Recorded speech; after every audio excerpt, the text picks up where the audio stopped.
The wind lashed at his face like a living creature, clawing at the hood of his fur-lined parka, trying to tear it away.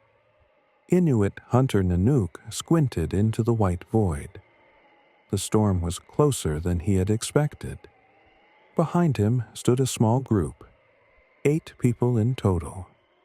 Old Kanayuk, his hair silver, his face deeply lined by the northern winds. 2 hunters, brothers, Amu and Sivuk, strong but silent. 3 women, one his wife, another a young girl, and the third a widow who had lost her husband on a hunt last winter. 2 children, his son and a frail-looking girl pressing herself against her mother. They were freezing. Every second drained their strength. "We need to build an igloo," Nanook called out over the howling wind. "The storm is stronger than I thought. We have a couple of hours, no more." He scanned the tundra. No trees, no rocks, only snow, ice, and an endless white sky. The storm loomed beyond the ridge, rolling toward them like a monstrous wave of snow as the temperature kept plummeting. They spread out across the plain, testing the snow. Nanook drove his stick into a drift. It sank deeper than it should.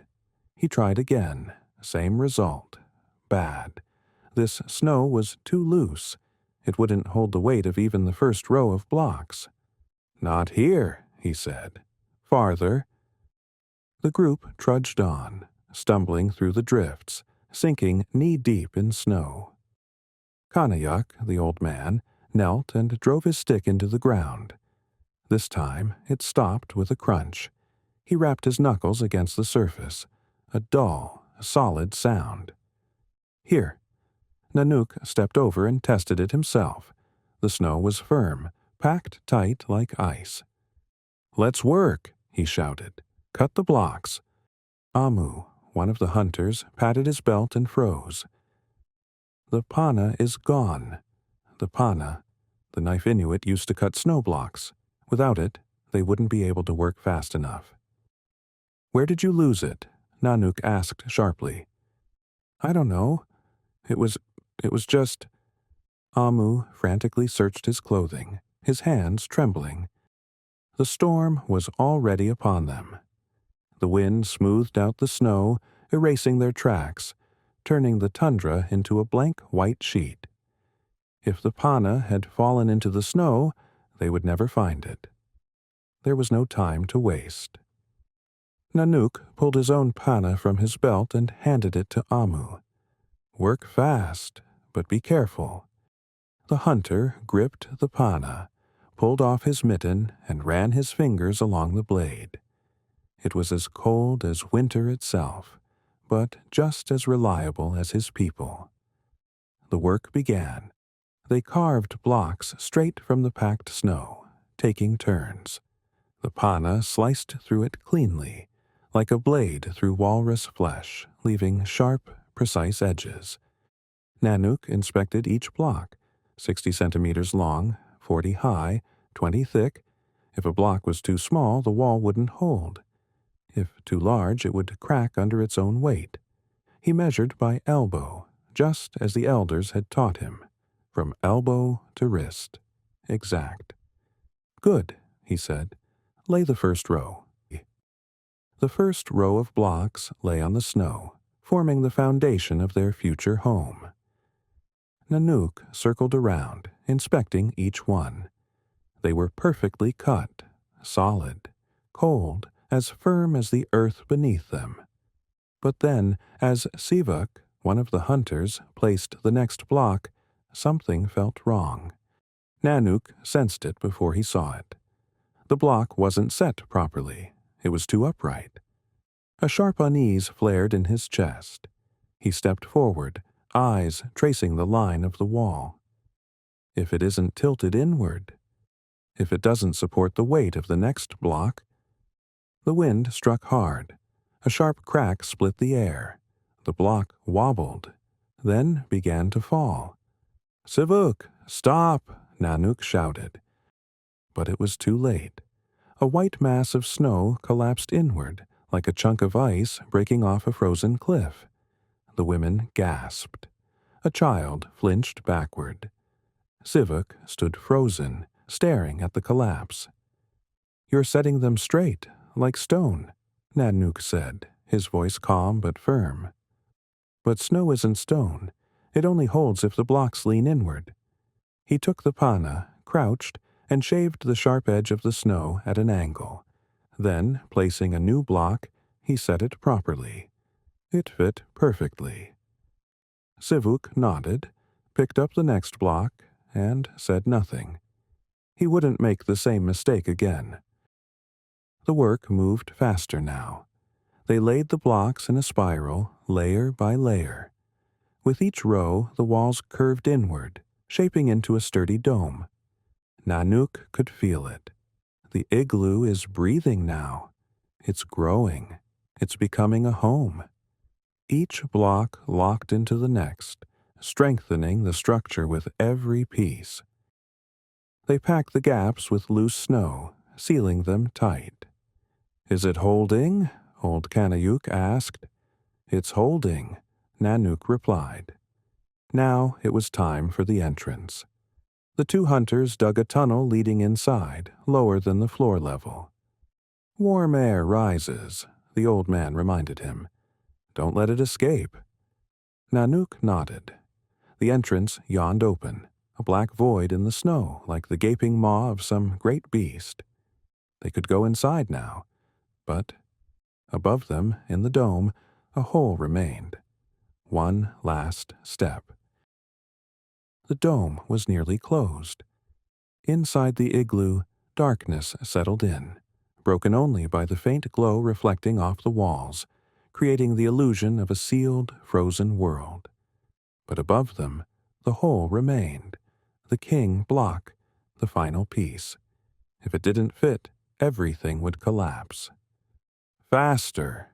Nanook shouted. "The wind is picking up." They cut the last block, slightly larger than the opening, ensuring a tight fit. Amu and Sivuk lifted it carefully, guiding it into place. Then, a sudden gust of wind, a sharp crack. The block slipped from their hands, teetered for a heartbeat. Then it fell, a dull thud. A child cried out. The women flinched back.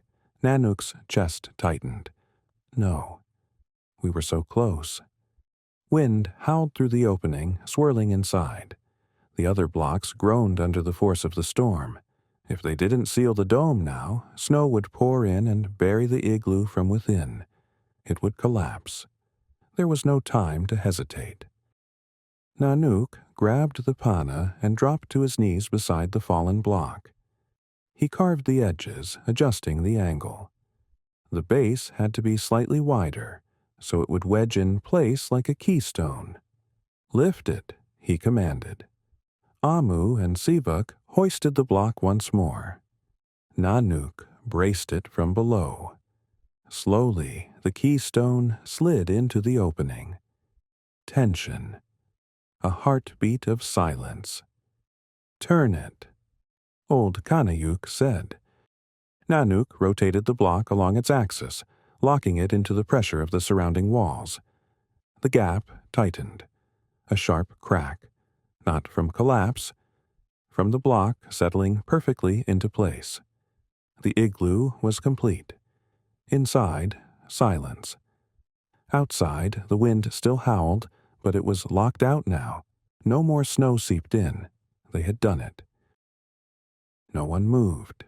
No one spoke. All eyes were on the dome, where there had been a gaping hole just moments ago. Now, a solid ceiling of snow stood in its place. Nanook placed a hand against the wall. It was firm. He closed his eyes. They were safe. Nanook crouched, running his palm along the icy wall. Smooth, cold, but solid as a walrus tusk. The igloo held. But the air was getting thick. Hard to breathe. Not good. "We need a vent," Kanayak said. "Without it, we'll suffocate." Nanook knew this. An igloo trapped not only warmth, but also carbon dioxide. The oil lamp was already sputtering, its flame flickering, starving for oxygen. "We need to make a vent." "Now," Nanook said. He stood, lifted the pana, and carefully began cutting a small hole near the top of the dome. Every movement was precise. Too big, and the warmth would escape. Too small, and they wouldn't get enough air. He pierced the thin layer of snow. And suddenly, fresh air rushed in, like the first breath after a long dive. The lamp steadied, its flame burning strong and clear. Now, everything was as it should be. The Inuit could stay inside, safe, warm, and breathing freely. Inside the igloo, there was only silence, only the sound of breathing, only the soft glow of the lamp. The storm raged outside, but it no longer mattered. Nanook sat against the wall, his back resting against the sturdy snow. He could feel the warmth inside. He watched as his people drifted into sleep. He looked at his son, curled up in furs. This was more than just a shelter. It was protection. It was life. It was the knowledge of the ancestors, passed down through generations. And he, Nanook, was a part of it. Now, they needed to find a way to warm their home, and Nanook knew exactly what to do. To learn how the Inuit heat their igloos, watch the next video. Don't forget to subscribe to the channel. I'd really appreciate it.